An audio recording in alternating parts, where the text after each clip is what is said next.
पूरी जो बोल है। आइए दिनेश भैया, आइए बस।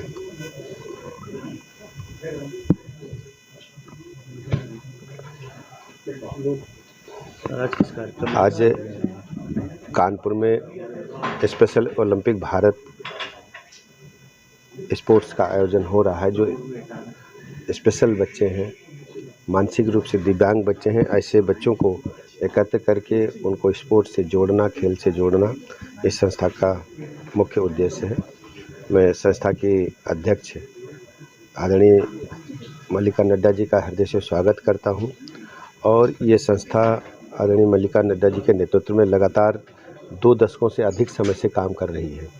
ऐसे सभी बच्चों को एकत्र करना, उनको जीवन के हर पहलू में आगे बढ़ने का अवसर देना, साथ साथ में खेल गतिविधियों से इसे जोड़ करके रखना बहुत अच्छा काम है। मैं इस नेक काम के लिए आदरणीय मल्लिका नड्डा जी का, उनकी संस्था का हृदय से आभार प्रकट करता हूं और उत्तर प्रदेश सरकार की तरफ से भरोसा दिलाता हूं उनकी संस्था को, उनके बच्चों को आगे बढ़ाने के लिए हमारी सरकार लगातार उनके साथ है। जो खेल को लेकर के, स्पेशल बच्चों को लेकर के सरकार की तरफ से क्या योजनाएं? देखिए, अभी हमारी सरकार, आप जानते हैं, हमारे पास ये उत्तर प्रदेश राज्य पहला राज्य है जहां हमारे पास 2 दिव्यांग विश्वविद्यालय चल रहे हैं और जो स्पेशल चाइल्ड्स हैं उनके भी सरकार लगातार उन्नयन के लिए काम कर रही है। आप सबको पता है कि जो हमारे दिव्यांग बच्चे हैं वो स्पोर्ट्स क्षेत्र में अच्छा कर रहे हैं, अंतर्राष्ट्रीय स्तर पर भी अच्छा कर रहे हैं और देश में भी स्पोर्ट्स में अच्छा काम कर रहे हैं।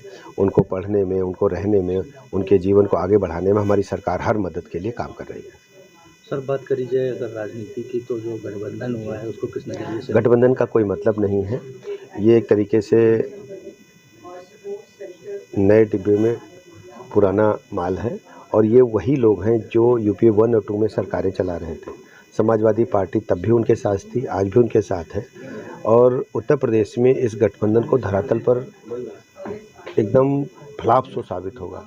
कांग्रेस पार्टी ने समाजवादी पार्टी से पहले भी गठबंधन किया, तब भी 2 लड़के कहे गए थे। 2 लड़के बुरी तरह से मुँह की खाएंगे। उत्तर प्रदेश में इनकी दाल गलने वाली नहीं है।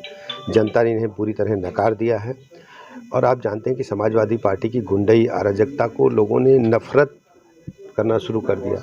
आज उत्तर प्रदेश में समाजवादी पार्टी 14 से लेकर अब तक कई चुनाव में बुरी तरह से परास्त हो चुकी है। लोकसभा के चुनाव में उनका पूरा सूपड़ा साफ होगा और जीरो पर आएंगे और भारतीय जनता पार्टी 80 की 80 सीटें माननीय मोदी जी के नेतृत्व में जीतेगी और तीसरी बार प्रचंड बहुमत की भारतीय जनता पार्टी की सरकार बनेगी। तो कहना है राजनीति है, बहुत सारे नेता बीजेपी से सत्ता में आने वाले। हमको पता है कि उनका कुनबा पूरी तरह से बिखर चुका है। जो अच्छे लोग हैं वो सब धीरे धीरे उनको साथ छोड़ रहे हैं और समाजवादी पार्टी पूरी तरह से एकदम समाप्त होने के कगार पर है। उनके पास कुछ बचा नहीं है। देखिए, परिवार को लेकर के कब तक आप आगे बढ़ सकते हैं? माननीय मोदी जी ने लगातार इस बात को कहा है कि लोकतंत्र में पारिवारिक दल जो हैं धीरे धीरे समाप्त हो गए, क्योंकि भारतीय जनता पार्टी के एक दल है जो मंडल अध्यक्ष से लेकर के और राष्ट्रीय अध्यक्ष तक कोई भी सामान्य व्यक्ति, सामान्य कार्यकर्ता बन सकता है, जबकि जो परिवार के दल हैं वो प्राइवेट लिमिटेड कंपनी की तरह चलाते हैं और ये पूरी तरह से देश से, प्रदेश से समाप्त हो जाएंगे।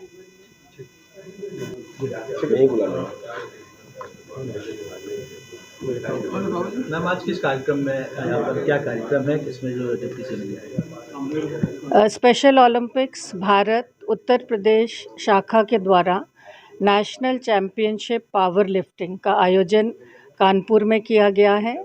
लगभग 19 प्रदेशों से 150 दिव्यांग खिलाड़ी इस नेशनल चैम्पियनशिप में भाग लेने के लिए कानपुर आए हैं।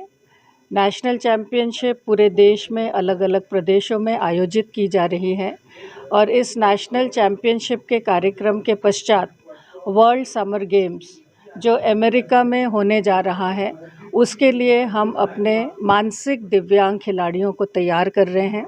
स्पेशल ओलंपिक्स भारत एक आंदोलन है और इस आंदोलन के माध्यम से जहां हम दिव्यांग खिलाड़ियों को उनकी प्रतिभाओं को विकसित करते हुए समाज की मुख्य धारा से जोड़ने का प्रयास करते हैं, वहीं इनको एक लाइफ ऑफ डिग्निटी मिले, इनको समाज में समान अधिकार और समान अवसर प्राप्त हो, इसके लिए स्पेशल ओलंपिक्स भारत पूरे देश में कार्य कर रही है।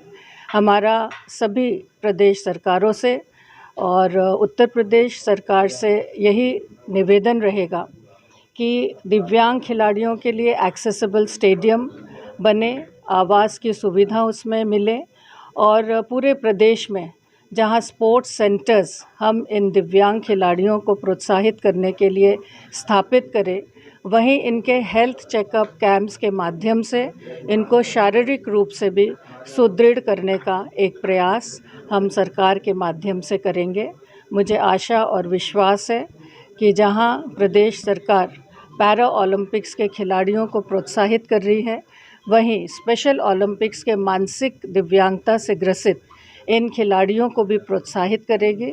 इनको भी अवार्ड्स के भांति कैश अवार्ड राशि भी प्रदान होगी और इनको एक समाज में सम्मानपूर्वक आगे बढ़ने के लिए हम सब जहां प्रयासरत हैं, वहीं सरकार के माध्यम से इनको आत्मनिर्भरता की दिशा में बढ़ाने के लिए, इनको नौकरियों में प्रावधान देने के लिए और पेंशन जैसी स्कीम्स इन वर्ल्ड चैम्पियन खिलाड़ियों के लिए बने स्पोर्ट्स पॉलिसी में परिवर्तन लाया जाए, इसका हम प्रयास कर रहे हैं। और मुझे लगता है समान अवसर, समान अधिकार और सम्मानजनक स्थिति इन दिव्यांग खिलाड़ियों को बने, इसके लिए हम सब मिलकर कार्य करेंगे और आगे बढ़ेंगे। Thank you.